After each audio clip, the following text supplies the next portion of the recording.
समाजात काहीकांना मुलगी नकोशी असते। मुलगा म्हणजे वंशाचा दिवा असतो, पण आजही काही ठिकाणी मुलीला वंशाचा दिवा म्हणून पाहिले जात नाही। मुलगी आणि मुलगा एक समान असे अजूनही समाजात चित्रण नाहीये।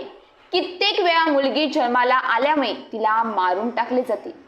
तर अशीच एक हृदयद्रावक घटना डहाणू शहरातील लोणीपाडा येथे घडली आहे। मन हिळावून टाकणारी घटना घडली आहे। आपल्या जन्मदातीनेच आपल्या मुलीचा जीव घेतला आहे।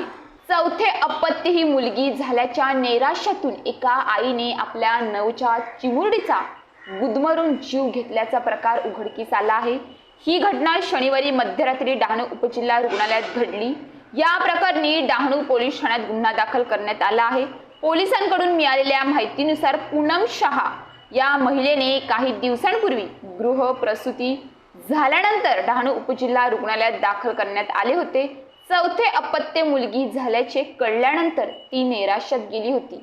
शनिवारी मध्यरात्री तिने नवजात मुलीचे नाक तोंड दाबून तिचा श्वास घोटला आणि तिचा जीव घेतला।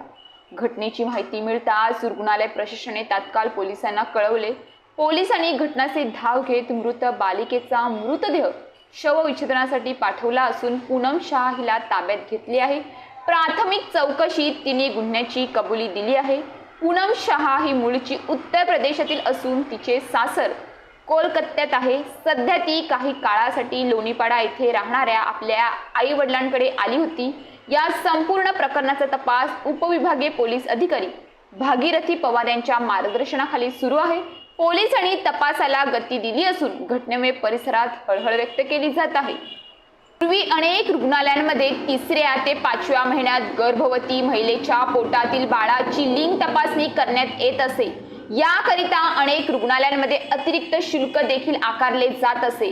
मात्र शासनाने यावर कडेकोट बंदी आणल्यामुळे असे प्रकार आता घडत नसल्याचे दिसून येत आहे। तरीही काही रुग्णालयांमध्ये छुप्या पद्धतीने असे प्रकार घडत असतात। लिंग तपासणी थांबवल्यामुळे भ्रूण हत्या नाहीत, मात्र अशावेळी बाळ जन्म झाल्यानंतर मुलगी अपत्य झाल्यास हत्या करण्याच्या घटना अजूनही घडतच आहेत। पालघर जिल्ह्यात अनेक वेळा जन्मलेल्या काही तासाच्या व काही दिवसांच्या मुलगी असलेल्या अर्भकाला पाण्यात, कचऱ्यात किंवा झाडाझुडपामध्ये जंगलात सोडून देण्याच्या घटना घडलेल्या आहेत।